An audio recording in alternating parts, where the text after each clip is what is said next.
louvor, porque esse louvor faz parte da minha libertação. Teve um dia em que eu entrei na igreja com raiva, com ódio, porque eu não queria participar daquele culto, eu não queria saber de crente, eu não queria saber de igreja, mas eu estava de favor na casa da minha irmã crente. E como que você fica meses e meses, e todo dia você, vamos no culto, vamos na oração, vamos no culto. Já estava cheia dessa conversa. Eu disse assim, eu vou hoje lá, só para agradar ela. E eu já quero liberar uma palavra sobre a sua vida aqui nessa noite. Louve a Deus pela vida de quem te impulsiona a estar na presença do Pai. Eu entrei naquele culto morrendo de raiva. E quando eu estava ali sentada, os adolescentes tiveram a oportunidade para louvar e louvar esse hino. E hoje eu escutei pela primeira vez o testemunho de uma pessoa que era igual ao meu. Eu não ouvia ele sino com o ouvido. Eu ouvia ele na minha carne. Ele passava como flecha e saía aqui. E eu fiz a minha primeira oração sentada naquele banco. Jesus, faz esses meninos calar a boca. Tinha uma criança aqui atrás de mim chamando no glória. A vitória no seu glória, viu? Há milagres no seu glória a Deus, no seu aleluia. Tem milagres no seu aleluia. Quando você glorifica a Deus com a tua alma, pode ter certeza que há um reboliço no mundo espiritual em nosso favor. Quando aqueles meninos pararam de cantar, eu falei, graças a Deus, acabou. O pastor falou, coloca eles para louvar de novo esse mesmo hino. Porque Deus está trabalhando aqui. E sabe qual era o trabalhar de Deus naquela noite? A libertação de um vaso ruim, de um barro que não prestava para nada, que precisou ser amassado, ser limpo, para a glória do nome do Senhor. Para a glória do nome do Senhor. E hoje eu entro aqui nessa noite glorificando, adorando, bendizendo, exaltando ao nome do Senhor, pelo que Ele fez na minha vida e pelo que Ele fará aqui essa noite.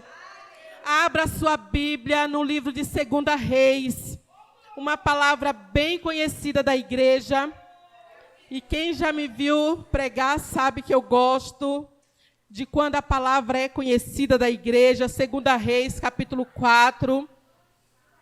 Nós vamos ler apenas o versículo 1 e 2. Amém, igreja? Amém.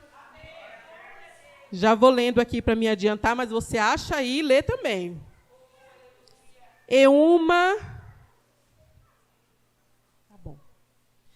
uma mulher das mulheres dos filhos dos profetas clamou a Eliseu dizendo, meu marido, teu servo morreu, e tu sabes que o teu servo temia ao Senhor. E veio o credor a levar-me os meus 2 filhos para serem servos. E Eliseu lhe disse, que te hei de fazer? Declara-me que é o que tens em casa. E ela disse, a tua serva não tem nada em casa, senão uma botija de azeite. Pode se assentar, igreja.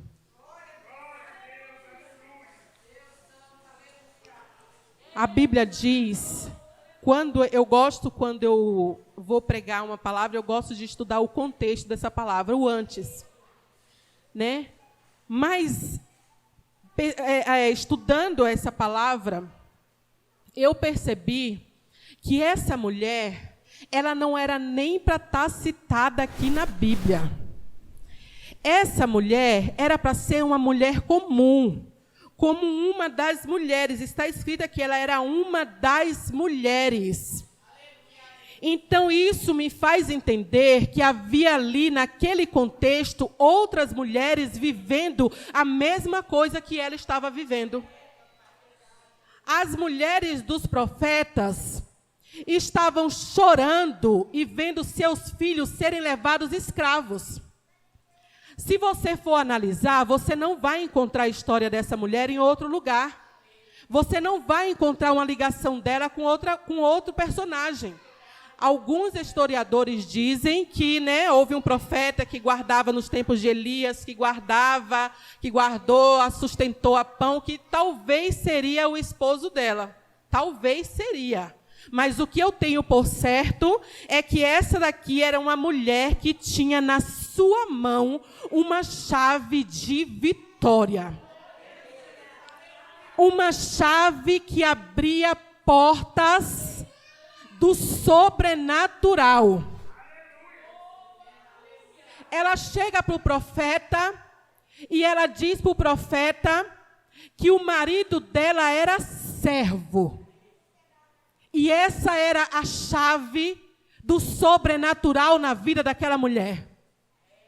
Era ser esposa de um homem servo do Senhor.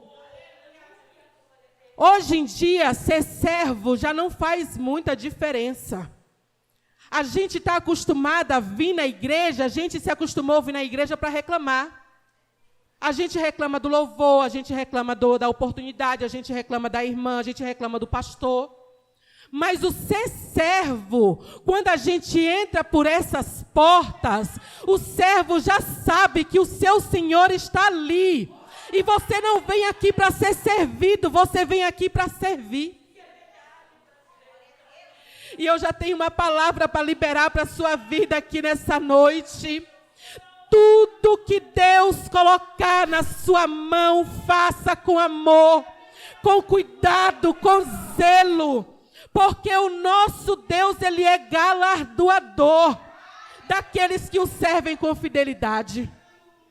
E o que eu acho interessante é que eu fui convidada para pregar uns 15 dias atrás, e eu ia pregar e falar sobre galardão. E eu estava meditando naquela palavra, e o Espírito Santo me perguntou, você sabe o que é galardão? E sabe aquela resposta que você sabe, mas não sabe? Eu sabia, mas não sabia. Eu sabia, mas eu sei que quando ele pergunta é porque alguma coisa tem aí. E eu falei para ele, eu acho que não. Eu creio que não. E ele disse assim para mim, galardão nada mais é do que recompensa por trabalho zeloso. A gente acha que a gente vai entrar na igreja murmurando e está servindo. Não, tem que vir com amor, porque Deus, Ele é galardoador, mas Ele é galardoador daquilo que a gente faz de coração para Ele. A Bíblia diz, deixa eu colocar aqui um negocinho para...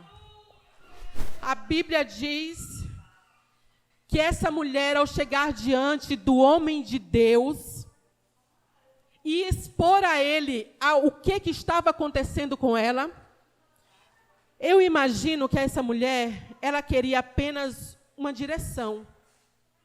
Ela não queria que Eliseu resolvesse o problema dela, ela queria uma direção, alguma coisa, faz alguma coisa, me dá um conselho, o que eu faço?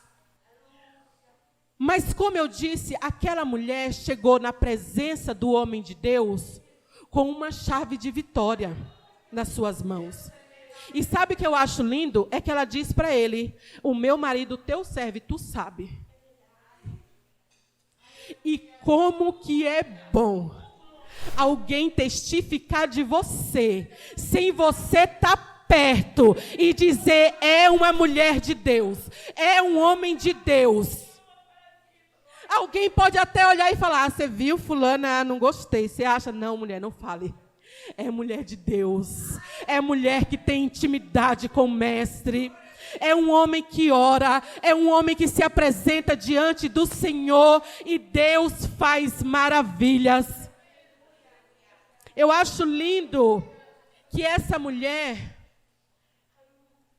eu fico imaginando, eu gosto de viajar dentro da Bíblia, e eu fico imaginando aquela mulher, acorda de manhã, abre a porta, só vê uma viúva chorando. O filho está levando. Olha lá, o filho está indo. Abre, olha, vê a prima. Ó, a minha prima distante mandou mensagem. Levaram meus filhos também. Meu marido não está mais aqui. Levaram meus filhos. E quando chegou na vez dela... E antes disso, eu já vou falar uma coisa. Porque hoje em dia, no nosso meio, Tem famílias perdendo seus filhos, desistindo dos seus filhos, abrindo mão dos seus filhos. Se o amigo bate na porta e leva, não posso fazer mais nada, já entreguei, nada. O sangue de Jesus tem poder. A Bíblia diz que você tem pai, teu filho é filho do mesmo pai que você, e você tem que guerrear pela vida dele. A gente não pode, igreja, deixar o Satanás esburacar nossa casa, carregar nossa herança como se fosse nada. Faz muito tempo não, eu fui na casa de uma irmã, chamou a gente para ir lá fazer uma oração e a gente foi. 2 rapazes gêmeos, numa situação que só o sangue do Cordeiro. E nós fomos ali, oramos por eles 2. Um espírito de chocarrice na vida daqueles jovens. Nós colocamos a mão, nós oramos, nós expulsamos. E a mãe dele falou assim, meu marido não quer saber mais. Para ele, esses aí saíam e nem aparecia aqui mais, porque eles passavam dias na boca. Chegava em casa, pegava sapato, vendia tudo. E aí nós falamos assim para ela, olha, esse mesmos filhos aqui que está te fazendo vergonha hoje, vai ser o motivo da sua alegria, do seu riso de amanhã. Sabe por quê? Quem lembra de Sara? Lá no capítulo 12 do livro de Gênesis, quando Deus prometeu a Abrão um filho, Sara nem ouviu a promessa. Quando Sara ouviu a promessa pela primeira vez, no capítulo 18, ela riu. Mas quando você abre a Bíblia em Gênesis capítulo 22, você vê ela com Isaac no colo dizendo, Deus tem me feito riso, e todo aquele que o ouvir se rirá comigo. O seu testemunho vai servir para levantar alguém. A sua casa vai servir para levantar a casa de alguém. A nossa casa não é perdida, a nossa casa tem dono.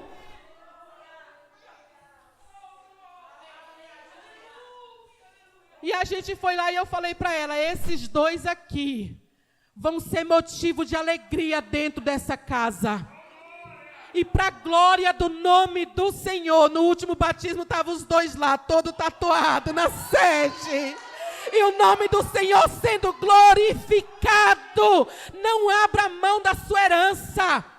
Não é porque está dando trabalho, não é porque você já orou bastante, não se canse. Porque o teu Deus não se cansa. Essa mulher era uma mulher diferente.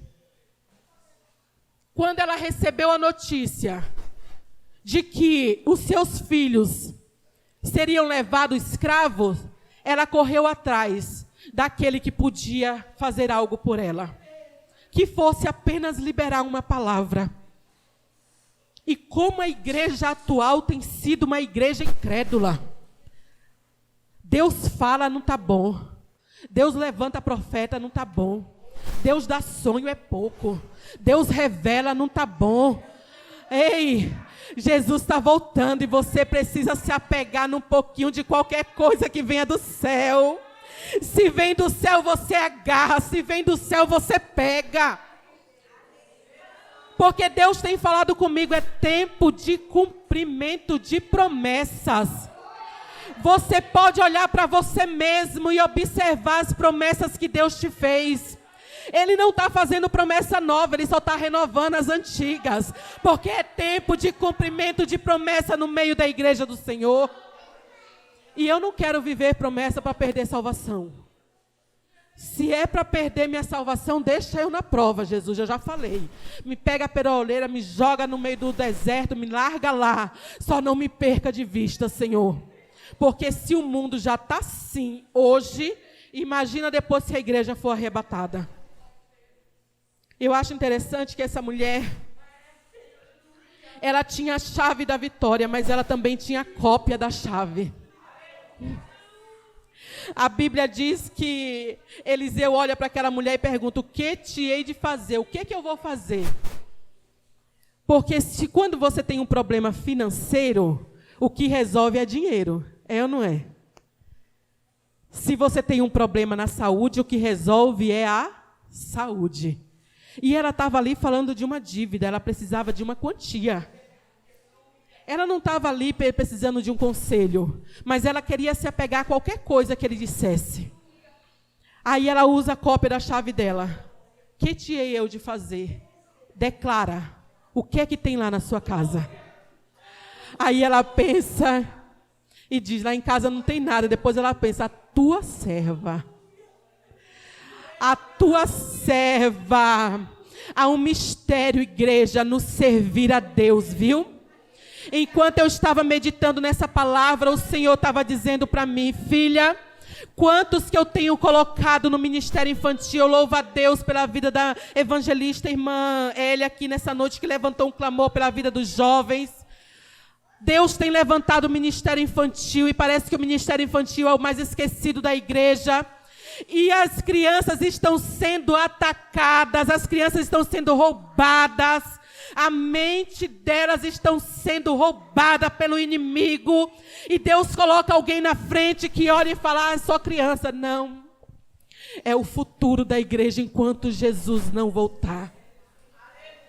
Enquanto Jesus não voltar, nós precisamos cuidar, não só do meu filho, mas eu preciso cuidar do teu filho também. Esses dias eu estava passando ali no Primavera e vi um rapazinho que eu dei aula na escola dominical para ele. E ele estava entrando na viela. Eu falei, opa, para onde é que você vai? Aí ele levou um susto, não estava nem esperando. Ele falou, quem será essa daí? Eu falei, para onde é que você vai? Ele falou, eu vou ali. Eu falei, nada disso, volte para casa. Esse lado aí não era para você não, volte para lá. Ele ficou assim me olhando e foi voltando. Depois eu falei para a mãe dele, eu falei, desculpa aí, viu? Mas eu dei uma puxadinha de orelha lá no seu filho. Ela falou, graças a Deus. Porque enquanto eu estou trabalhando, eu não sei por onde ele anda. Mas os olhos do Senhor preparam você para encontrar um jovem da igreja numa boca e dizer para ele, volte para casa, vá para casa. Aqui não é lugar para você. Nós temos que aprender, igreja, a cuidar um do outro. A Bíblia diz que ela fala para ele, eu tenho um pouquinho de azeite. Sabe o que eu fico pensando? Eu fico pensando numa botija. O tamanho que é uma botija. Naquela época, deveria ser uma coisinha assim. Porque para guardar um azeite, né? Uma coisinha pequena. E o conselho que ela recebe de Eliseu é, pede para os teus vizinhos vasos. Está escrito aqui. Vasos vazios.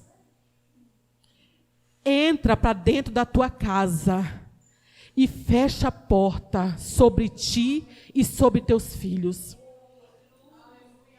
E sabe o que é que eu aprendo com isso? Que tem milagre na nossa vida, que é no oculto, como foi cantado aqui nessa noite. O Deus que te vê no oculto, te contempla no oculto, te ouve no oculto, mas na hora de responder é com azeite para vender, para pagar dívida. Na hora de responder, na resposta de Deus, todo mundo vê, mas a hora da busca é de porta fechada, é de cara no pó, porque é só assim que Deus... Você já percebeu como que a igreja escancarou as portas dos mistérios de Deus? Esses dias eu estava assistindo um culto, me deu até agonia. Eu falei, Jesus, me perdoe, vou tirar. Não deu para mim, estou saindo.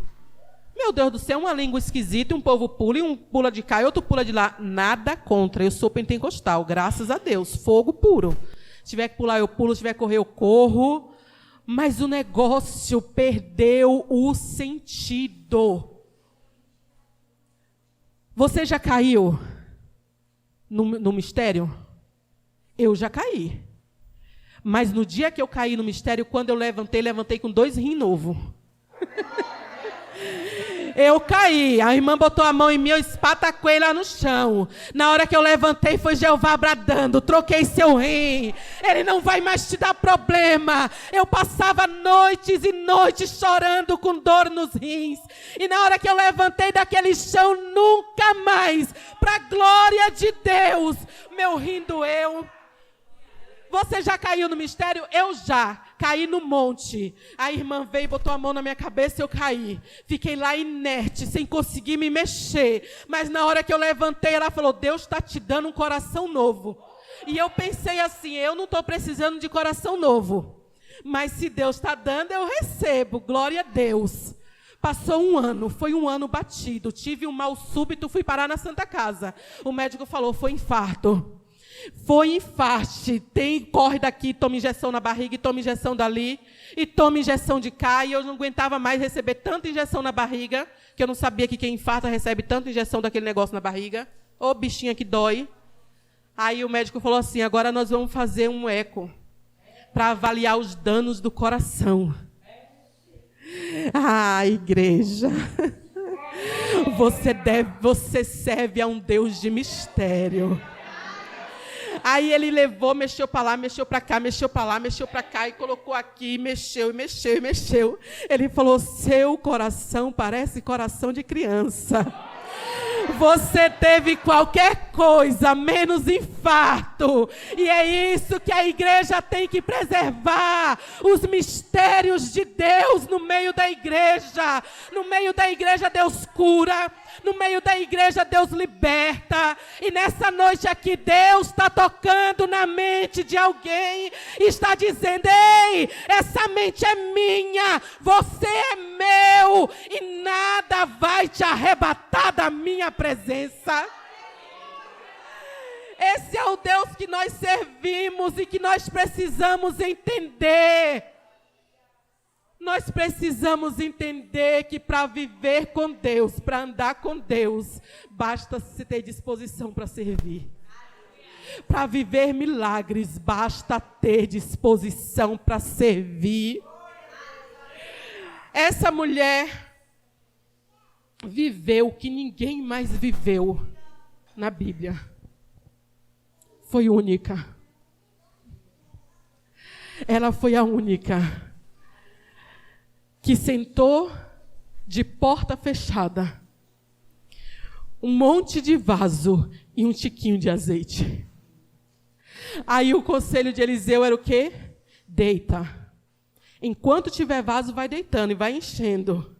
E vai enchendo. A mulher ficou tão desesperada que na hora que ela viu aquele monte de azeite, ela não sabia nem o que fazer. O que é que ela fez? Vou correr e falar para Eliseu de novo. Vou falar para ele. Como assim? Está cheio de azeite aqui. Ele fala, vai, vende, paga a tua dívida e vive do resto. Sabe o que é que eu fico imaginando, igreja? Enquanto a vizinha deixou os filhos serem levados cativos, serem levados escravos, a mesma vizinha viu a viúva casando os filhos dela com o resto. Era o resto, e ele preparando o casamento para os filhos da viúva, preparando provisão para a casa da viúva, preparando milagre para a casa da viúva. Este é o Deus que nós servimos. Aquele Deus que você serve, Ele paga bem. Aquele Deus que você faz e Ele paga, e paga muito bem. Nunca mais se ouviu falar de alguém que viveu um milagre desse.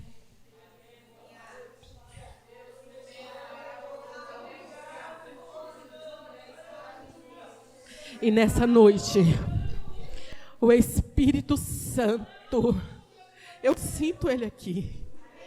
Eu sinto Ele aqui, como eu senti a primeira vez. Quando eu fui batizada com o Espírito Santo, eu morria de medo. Eu queria tanto ser batizada, mas morria de medo. Olha o contraste da pessoa. Morria de medo. Quando eu via um falando, achava a coisa mais linda. E morria de medo. Tinha uns 3 meses que eu estava na igreja, sentadinha no meu banco lá, e eu um falo em mistério, outro falo em línguas, e eu glorificando a Deus aqui. De repente eu senti uma bola de fogo. Aquela bola de fogo me pegou. A hora que ela me pegou, eu comecei a pular, sapatear, e Deus fez maravilhas naquela noite. E eu estou sentindo essa bola de fogo aqui nessa noite. Eu tô sentindo essa bola de fogo aqui, passeando no meio da igreja, e ele está me dizendo: ei, você não pode pagar, mas eu posso. Você não tem condições, mas eu tenho. E eu me levanto do trono para fazer milagres. Eu vou resgatar a mente de alguém aqui nessa noite. E sabe o que é que ele está me falando? Tem alguém que olha e fala assim: sei não, viu? Isso aí não vai dar em nada. E ele está rindo e falando: você não sabe do meu poder. Você não sabe do que eu sou capaz. Nessa noite tem libertação aqui. Nessa noite tem cura na alma aqui. Porque Ele é Deus. Porque Ele é Deus. Deus tem resposta, viu, jovem, para a sua vida, viu? Para você. Deus tem algo contigo na terra. Você fica aí no seu cantinho, quietinha, ninguém me vê, ninguém me viu, ninguém me entende, mas o Deus que te chamou te entende. E Ele está dizendo aqui nessa noite: tem uma obra contigo na terra e vou te levantar. Aleluia, glória a Deus. Se ponha de pé, igreja.